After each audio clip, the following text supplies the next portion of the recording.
kadib markay ogaadeen cilmi baarisyo badan oo laga sameeyay guud ahaan deegaanada Soomaalida ayaa waxay ku ogaadeen in khudaarta loo soo dhoofiyo deegaanada Soomaalidu ay ka badan tahay 100,000 tan sanadkii. Tusaale ahaan Somaliland ayaa sanad walba waxa loo soo dhoofiyaa khudaar lagu qiyaasay 125,000 tan. dhanka kalena 13% ilaa 17% waxa ay beerataa Somaliland khudaarteeda. waxay go'aansadeen sidii ay u samayn lahaayeen xalay beeralada Soomaalidu kaga baxdo arrintani waxaana ay asaaseen shirkaddan oo lagu magacaabo CPI Agribusiness waxaana ay qaateen haatan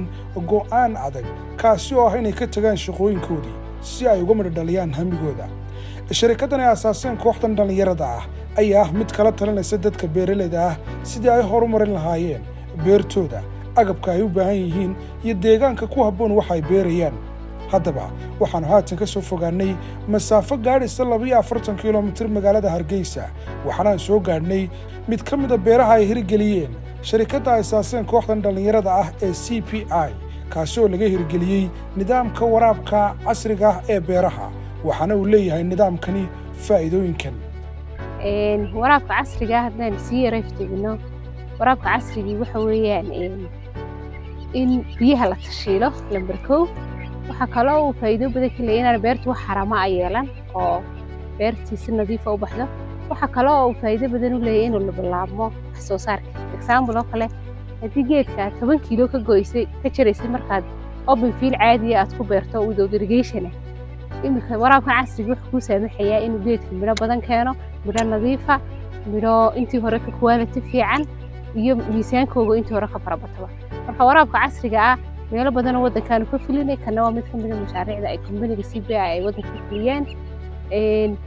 waana inkastoo dhaqaale ahaan dadkeenu aanay wada awoodi karin haddana haddii wadanka cid kasta oo commercial farms ku jirta ay mashruucan iyo drip irrigation isticmaasho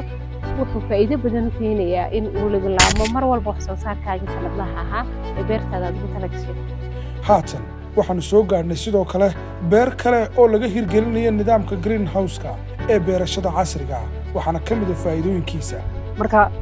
faa'iido badan ayuu leeyahay biyihii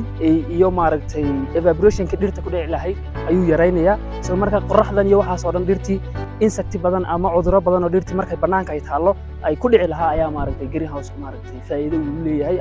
ayuu ka qabanaya soo marka irrigation-ka aan sameeyno service-ka labaad oo aan sameeyno irrigation-kaana isagana biyihii baa qaab yaro si yaro macquula maadaama biyo la'aan iska jirto ayaa loo isticmaalaa si yaro fudud. waxyaabaha kale cajiibka ayaa iyaguna waxaa ka mid ah in waqtigan lagu jiro oo ah waqti jilaal isla markaasina guud ahaan deegaanada Soomaalida badankoodu aanay helin roob in beertina ay leedahay biyo waxaana uu saamaxay nidaamkan casriga iyo tuumbooyinkan lagu xidhay beerta oo ah mid casri ah. sida haatan wada arkaysaan waxa iyaguna iga dambeeya geedii ay ka soo baxayeen khudradda noocyadooda kala duwan oo gu iyo jilaalba dhalaya kadib markii loo qaabeeyey loona qurxiyey si qurux badan oo ah nidaamka casriga ee beeraha. intaasi kadib waxaanu soo gaadhnay xafiiska guud ee shirkadda CPI waxaana aan la kulmay Axmed Xirsi oo ah maamulaha shirkaddani kana mid ah dhalinyarada asaastay shirkaddani. fariintan waxa uu la wadaagay Axmed bulshada jecel inay maal gashadaan beeraha guud ahaan deegaanada Soomaalida. ayuu runtii shaqadan iyo shirkaddan asaaskeedu aan ganacsiyo badan oo hore soo sameeyay qaran ku guuleystay qaran ku guuldareystayba ganacsigan shirkaddan beeraha ka shaqeysa wuxuu ahaa kii runtii ugu muhiimsanaa aanan ugu hanweynaa intii aan ku soo jiray ganacsi waana ka igu kalifay xataa inaan shaqooyin badan oo markaa aan muddo dheer ka shaqeynayay aan ka tago isla markaana aan saaro diiradda inaan shirkaddan asaaskeeda horumarinteeda ballaarinteeda aan ka shaqeeyo. runtii adeegyadayda in badan oo ka mid ah waxa weeyaan adeegyo aan marka waddanka hore looga bixin jirin waxaan isku daynay tusaale ahaan kale haddaan ku sheego iminka qofka raba inuu beer maal gashado ama qurbaha ka yimaado ama dalka ha joogo marka ugu horreysa wuxuu naga hegayaa waxa uu rabo inuu maal gashado xogta fatiran oo ku saabsan. iminka maanta haddaad rabto inaad beer maal gashato waxaanu kuu sheegaynaa suuqa waaqaca ka jira waxaanu kuu sheegaynaa waxa investment kaaga bixi kara waxaanu kuu sheegaynaa waxa dadku customerska ah ama macaamiishan raba inay waxaan iibsadaan waxyaabaha ay jecel yihiin waxaanu kuu sheegaynaa caqabadaha jira waxaanu diyaarinay booklet dhan oo macluumaadaha ku saabsan dadka raba inay maal gashadaan beeraha waxay ka heli karaan iyo waxa ay u baahan yihiin inay ogaadaan. marka runtii rajo fiican baanu qabnaa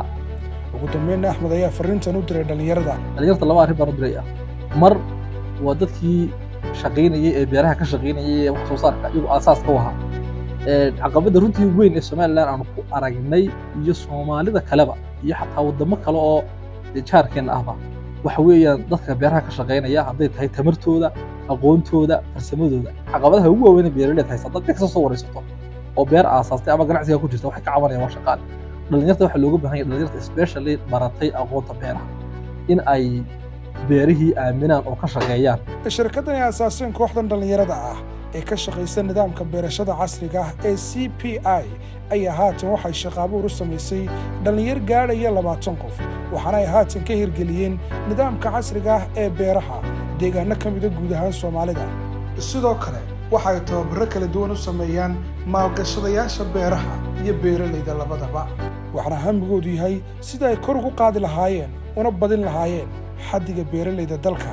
ayuubahan waxaa aad ii soo jiidatay shirkaddan ay aasaaseen kooxdan dhallinyarada ah ee CPI oo waxtar weyn ka geysan doonta dhaqaalaha deegaanada Soomaalida isla markaana ah mid dhiirigelinaysa wax soo saarka guud ahaan dalka